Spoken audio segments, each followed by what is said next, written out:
Well, welcome to See, Hear, Love, where we are on location in the courtyard of Tyndale University College and Seminary on this beautiful day. And I'm here with my lovely co-hosts, Cheryl, Lisa, and Joanna. Welcome. Yeah, thank you. Man, like I can't get enough. I know. And how great is it to be in front of a live student audience?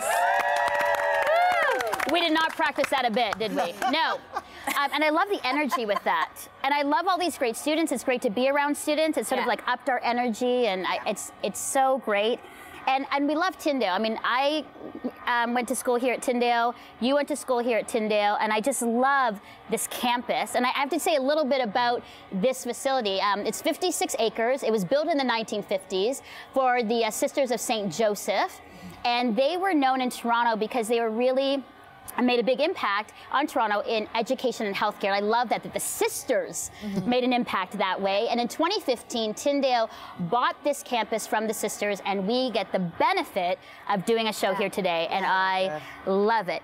We also have a special guest. It's always great to have a man on the show, isn't it? Yeah. I know, it adds sort of a different dynamic. And Hey!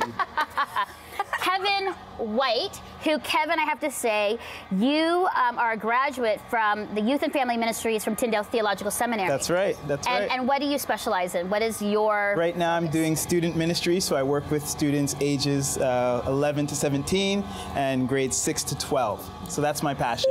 Ooh, that is, wow, that is a big job, tough job. And you're also a preacher. Give us a little bit of background about you. I serve at a church called Cornerstone in Markham. It's a great church, and so I get to preach at the church as well, lead the youth ministries, connect with the community, and really be a gift to the community. That's the goal of our church. That's amazing. Yeah. We're going to get into your story, and I love that part of your story involves rap. Hey! Hey! I was going to go into a little, but no. No. Oh, I wish. Melinda will beatbox if she could. I love rap. All right. And so that part of your life is still part of your life, but give us a little bit of a bit of your story and your journey and what changed in that. Yeah, well, I love the arts. I was rapping, I was acting, and I was growing up in the church. So I grew up at this great Baptist church, and they were the ones that saw something in me. They were the ones that said, you know, like, why don't you think about getting into ministry, and why don't you go to Tyndale? And they even offered to help me go. And so I think they really helped to affirm that call, that mentoring. And I saw the way that they raised the young people at the church. And so I felt like God saying, you know, if someone does the same thing for the next generation that was done for you, like that's where this next generation is going to thrive. And then God said, well, why don't you do it? And I was like, oh, and that's where the story began. Okay. Yeah. Well, and we're like, yes, and then what? Then what happened? No, so I came to Tyndale. I started serving in my church. My youth pastor mentored me, and then he decided that that was his time to become a missionary. So he left. Oh. And then I was a youth pastor. Right. But at that time, I was equipped, and I really started to have a passion for the young people, and how can I help them to establish their identity in Jesus? Right? Like young people are going through, I mean, the stage of life that they are in is called identity crisis. So they're trying to figure out, well, who am I going to be for the rest of my life? And we want to tell them, you matter. Right. But I have to interrupt, because before all that, you know, what's your story as a young person? Because here, you didn't, I'm assuming that you didn't want to be a youth pastor when you were like 10. No, not at all. Exactly. So what's happening before all of this started? Yeah, so growing up, I was rapping, I was doing shows, I was doing theater, and that was the trajectory of my life. I actually had a demo, and I sent it to different record labels, and this is what I was going to do. But like I said, I think I really saw the tension in the generation that I was a part of. People really poured into us. There was a youth pastor, and they really mentored us and loved us. And we grew into positions of leadership and, you know, serving in the church. But then the next generation, nothing. And they were kind of falling away. And so just looking at that, it was so evident. You know, like, why doesn't someone do for this next generation? And that's what you were thinking? What someone did for me in my generation. So that's really cool. Yeah, it was a tough choice to stop rapping at the time. And it's not that I couldn't rap, it's just that I think I needed to focus. I needed to come to Tyndale. I needed to get an education and theological training to learn how best to serve the young people. And then come back to using my talents and gifts in a creative way. Yeah, because definitely rap is something that young people love. They love music, they love art. So it's great. It's great to have both now. I'm encouraged by that because sometimes you have your life and you're going this way and you think that's the trajectory, but then all of a sudden it goes a different way. Oh, for sure. Your advice to people, I mean, we're in front of students, and I bet for a lot of students, they're thinking, this is the trajectory, this is where I'm gonna go. And all of a sudden, they don't know this yet. I'm winking at all of you. It could totally shift or it could change. How do you prepare for that? I mean, that's big, right? When all of a sudden you're thinking you're doing this and then it totally changes, God gets a hold of you and things change. I think you hit the nail on the head. It's about having a relationship with God where God can get a hold of you, where you're cultivating that listening voice and just being available. I don't know if it matters so much exactly what you do. I think it's about who you are. And you have that freedom to do and be wherever God puts you. But it's that character that you're developing, and having a Christian education, being in a church family, having mentors. These are the things that help you to then make that decision to be God-guided, right? So, you know, you don't have to serve in ministry, but everywhere you serve is ministry. Oh, I love that. It's good. Why is that? What is? You don't have to serve in ministry, but everywhere you serve is ministry. I mean, if you can put your feet on solid earth, that's a platform to declare God's love. And I really, like, as an arts advocate, I take my theater troupe wherever we go. And I say, wherever you are, that is the platform. And I think sometimes we confine God to a box and to a church and an institution and bricks, and He's so much bigger. You know, I love that. Well, I'm reminded that the person in the Bible that we have the most information about, other than Jesus, it's King David, and he was not a priest. He was a lay person. He was a king. He was a songwriter and an artist, and he was a warrior, and he was many things. But he was a religious person, but he was not a religious leader in a traditional, you know, sense. Had his flaws, like sometimes Shakespearean tragedy. Like that man. But what I mean is, we know so much about this life, but he led it. His ministry was not as a minister. And it wasn't one thing. There's many things. I love that. Lisa, what about your thoughts about that? Well, you mentioned that there were people who mentored you and who poured out into your generation. I'm wondering, because I work with youth too, but what does that look like? Because, you know, they're like, oh, yeah, just go mentor a kid. Like, go pick up a youth. Like, and some people are like, what do I do? Like, do I sit down and go through Romans with them? Do I, like, take them to the movies? Like, how did it look like for you? Why did it speak to you? And how can somebody who's interested in mentoring, like, what should they start with? Yeah, like, I think different youth are going to be at different places in their journey. So for me, as the youth pastor, I tend to work with the youth who are going to be leaders of youth, right? But we also need people who are going to do life with all of the youth, right? In a church, you would say, okay, well, ratio-wise, you need one leader for 8 kids.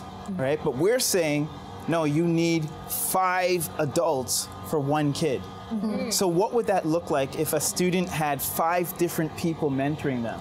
You know, a pastor, a parent, a soccer coach, a teacher, a small group leader. So, you know, you could be any one of those roles, just doing life together, right? You could be washing your car. But you bring a young person alongside and you're talking about life. You're going to the grocery store, you're doing life together. You're just having them over for dinner. I love this because there's an African proverb that says it takes a village to raise a child. And I want to kind of debunk this myth of I'm not a mentor person, I'm not a mentor type. Any person can be a mentor. We have opportunities to pour in at any time. Take that opportunity. It may not be a long-standing relationship. It could be for that season that you're in their life, but don't miss that moment to pour in. I think that label scares people. I have to mentor, I have to disciple. Doesn't Jesus disciple? But it's just doing life. It's just doing life. And I think that's what stuck out to me in my journey when I look back. It was definitely, you know, like the youth pastor, or I went on a retreat, or I went on a missions trip. It was definitely all of that. But there were so many people. There, in the church that I grew up in, this Baptist church in Markham, there was these group of old West Indian ladies, and they mentored me. They didn't take me to a Bible study, but they put their hand on me, and oh, it's so good that you're here. You're such a nice young man, and they convinced me that I was a nice young man. Right? Is that what they said about you? I was trying to find out what it was. West Indian ladies are a different level of mentors. They taught me how to cook. They don't play. And they prayed for me, and those prayers, I didn't see them, right? But I definitely felt them. See, that's encouraging for students and even for us, that it's going to take all of us. And we do our part. Whatever we can offer, that's what we offer. I don't think we need to create or manufacture or make yourself something else that you're not. Because I think that's why it blocks people from mentoring or getting involved with people. I'm not even saying young people, but people in themselves. That's true. Because we're like, oh shoot, am I equipped? Do I know the Bible? Can I? Take that on. And it's a real call for us as a community to be involved in that way. It's this thing where there's these memes on the internet about it, like, you know, I feel like I'm 20. Until I hang out with a 20-year-old. And then I'm like, oh no, I'm for sure not 20 anymore. And I don't mean that to demean a 20-year-old. What I mean by that is you sometimes forget how much you do know. Because you just do it, you gain it as you live your life. And so when you're around a younger person, you actually have so much to offer just by living your life in front of them, that you maybe make less of actually how much you have to offer. I have a quick question, maybe not a quick question actually. What if I'm a young kid, I'm 13, 14 years old, I'm looking for a mentor, but I don't see them around? Like how does a young person, in your experience, who just finds himself just without that community that you had, so that blessing, how should they go about finding a mentor? How do they sustain themselves? How can they handle this situation if they're searching for a mentor? That's a great question. I think that part of the burden is on the church and you know, like those types of organizations to help students to know that this is what they need, right? So at our church, we're communicating this all the time, that you need people to speak into your life, that you need people that are part of different age groups, so not just your peers. You also need to speak into people that are younger than you. So we're trying to create that culture where it's just natural, and so if a young person wants to be mentored, then they have that courage to ask. So I think that's maybe what you're talking about. People, they don't know who to ask, or they might not have the courage to ask. You know, like you're putting yourself out there. Like, I'm going to ask this person, and they're going to say, I don't have time, or I'm busy, and you know, like then you're getting rejected, and then that's feeding into your identity. So there's a risk. So we're trying to do like a preemptive strike.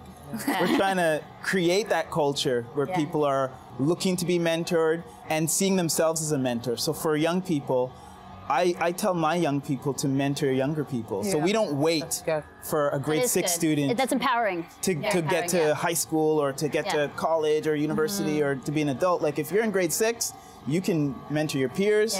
You can mentor your parents. And I think, and even Kevin, I think in the mentoring, because I wanted to get into some of the issues, because a lot of people go, you know, it's always talking about millennials. But then we've got a Gen Z, or for Canadians, Gen Z, that have a whole unique unique perspective on life. So I want to talk about that quickly, because, you know, there's been people who come to me and said, you know, and now that I'm a parent of this sort of Gen Z, you know, kids, there's some unique, struggles and challenges. What are some of the key struggles you're seeing, and what can we do to address those?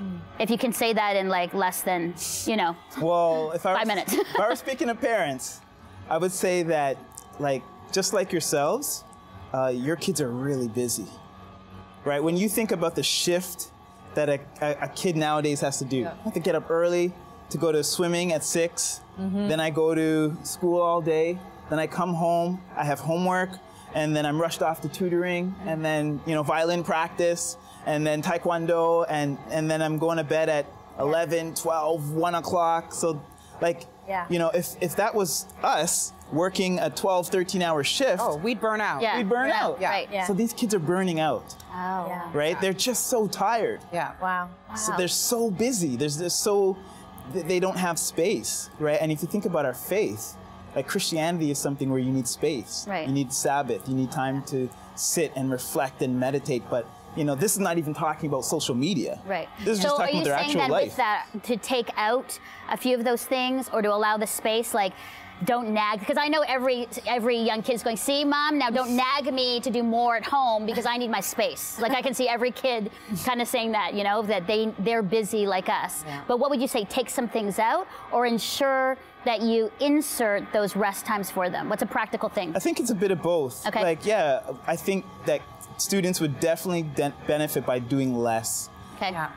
It's tough because, you know, as like for our generation, we're trying to give students and give our kids what they didn't have. Yeah. Right? So we're almost going in the opposite direction. Okay. Yeah. To the point that we're living vicariously through them, which is not what you should do. So right? it's a tough one, but our faith needs space. Yeah. So how do you create that space? How do you create rhythms in their life, 20 minutes a day, where you can be reading your Bible and praying? How can you practice the presence of Jesus in every moment? So, you know, before you go into class, take a breath and ask Jesus to guide you in that class. So, you know, it's not, you don't have to set aside these hours every day. It could be 10 minutes, 20 minutes, but.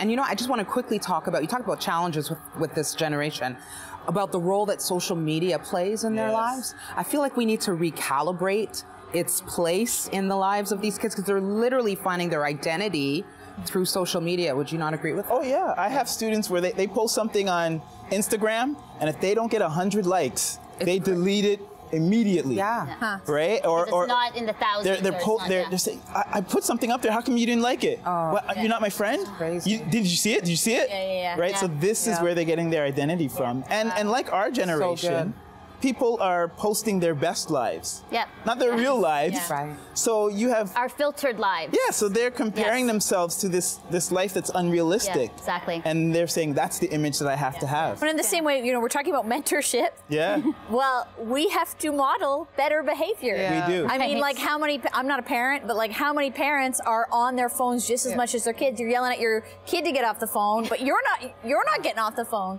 You know, like creating spaces, whether that's at the youth group, in the classroom, at home, where like everybody's phones have been put away, and there's like real human like authentic connection. Yeah, that's a good reminder, Lisa. I was just going to say, discussing all these concerns that we have, or obstacles or challenges for this generation, my feeling overwhelming, and you can chime in and let me know of what your take on this is that there is a spiritual warfare for this young generation that is going into overdrive. I mean, you look at the day and age into which they're born, the global world coming together. My sneaking suspicion is this, that this generation is very primed in a point of history and a point of cultural interaction to really take the kingdom to places where no other previous generation could have, just because of the place in history. I think the enemy has identified that, and culture is at this tension, society is at this tension, the secular world is. But I look at these young kids and I'm like, we need to invest in them, and that'll be our privilege to do so because they've got a potential that no other generation has. Yeah. That's good. As an opportunity, right? Yeah. Versus kind of like, oh no, we can say, oh wow, opportunity. That's if really, it's really working good. overtime, we have to pay attention. That's my take on I think the they have really the most amount of potential and the most amount of pressure. So there's an incredible opportunity there to leverage that.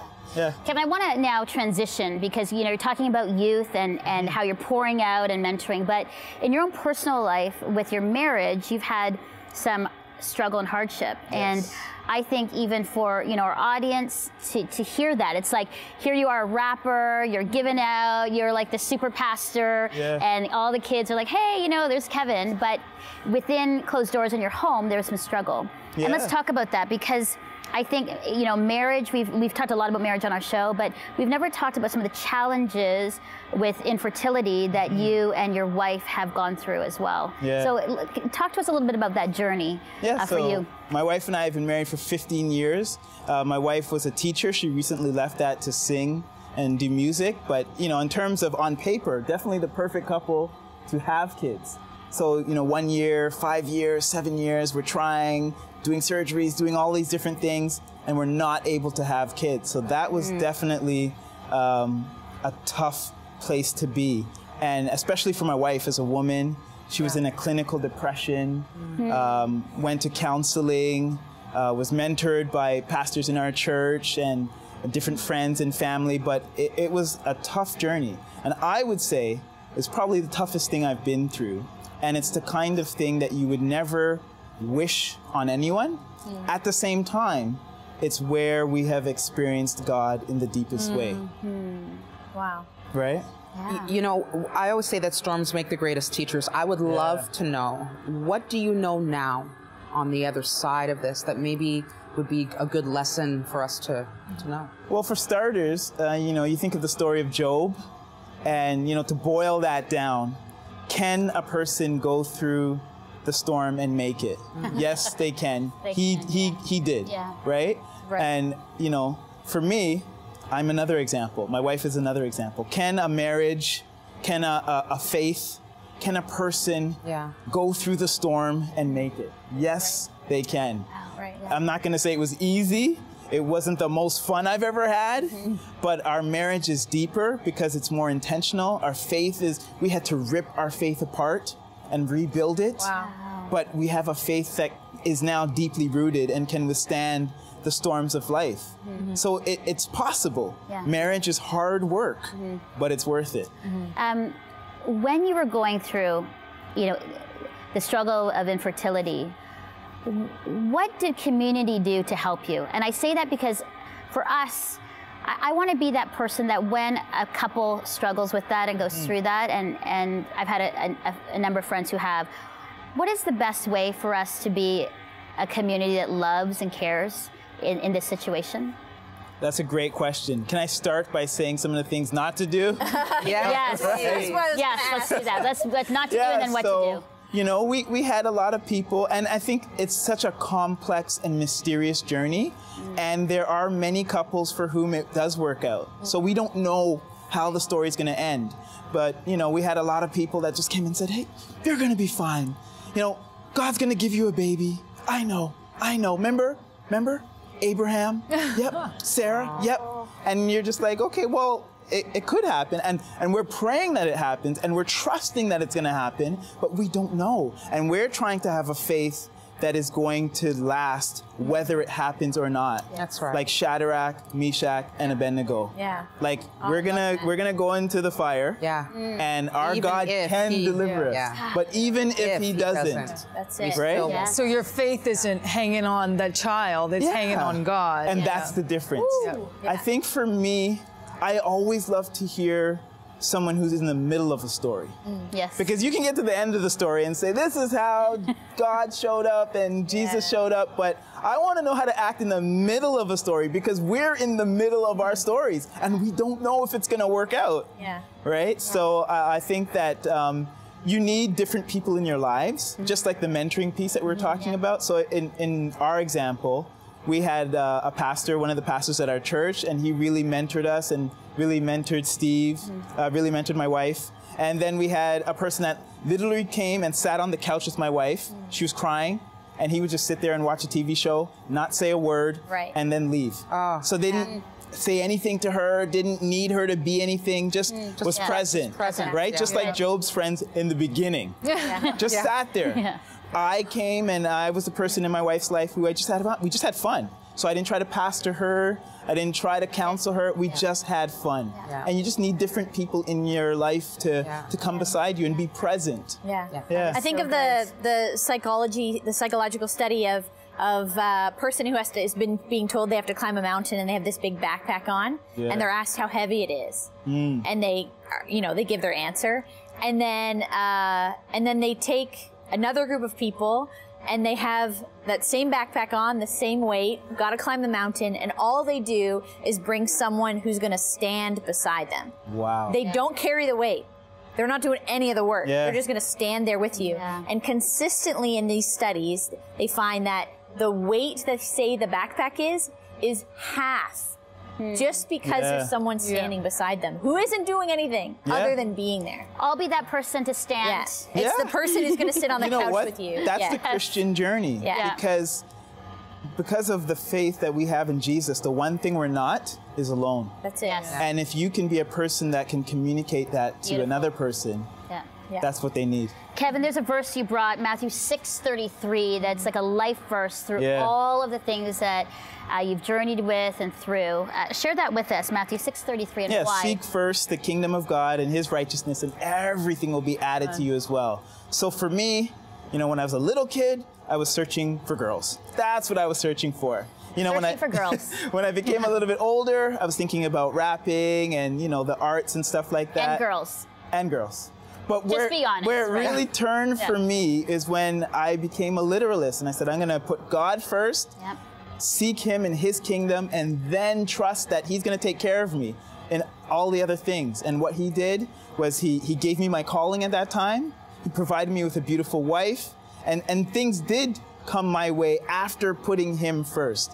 But I think that that's the challenge that I have for young people and for all of us. Are we willing to put God first before our dreams, before the things that are closest to our heart, children, or whatever it could be? And what a challenge it is, because doesn't our generation, even us, we look for the things that add to our life. That's what we seek out. We seek out all the things that make our life better and make who we are better, rather than leaving that almost third on the list of things and seeking God first. It's a good challenge. Kevin, quickly, 3 takeaways. You know, quickly, can you say them? Because I think when we look at your life, you have these 3 takeaways that are key to wrap up. I would say that in terms of marriage is hard work, but it's worth it. So love is definitely a choice. You choose to love. I would say for students who are searching for their identity, that you matter, that God has a plan for you, and you know, like, let's go on the adventure of finding out what that is. But you matter. And lastly, I would say that character matters. So, you know, be a person of integrity. Be a person that, you know, represents the faith that you believe in, that represents Jesus. Be a person of character. And not, even greater than what you do is who you are. Oh, that's good. So you matter. Love that. Character matters, and love is a choice. Marriage is hard work. But it's worth it. But it's worth it. It's hard work. Woo! But it's worth it. That is really good. And I think for a lot of us, we need to be those people that will stand beside friends and people within our church community and neighbors, and to help them, to lessen the weight. That was great, Joanna, that visual too. Great. That was amazing. Kevin, thank you so much for your life, for your story. We're really inspired. There's a lot of stuff going in my head about some of the things that you said, and we'll continue to pray for you and your ministry and your marriage. So thank you so much for being with us. Thank you for having me. It was a great time. Cheryl, Lisa, Joanna, thank you. Thank you for your thoughts and for your own story as we share, you know, that comes up, and so I'm always inspired by you. So thank you. And thank you to Tyndale University College and Seminary for having us here, and to the amazing student audience. We couldn't have done this show without you. Oh, know that. Thank you so much for letting us crash here, and thank you again. And to you, our viewers, we want to thank you for all of your encouragement, friendship, and support to See, Hear, Love. We couldn't do this show without you. For all information about Kevin, about the show, about our resources, go to seehearlove.com and you'll find everything there. And always, always remember that you are seen, you are heard, and you are deeply loved by God. Bye-bye.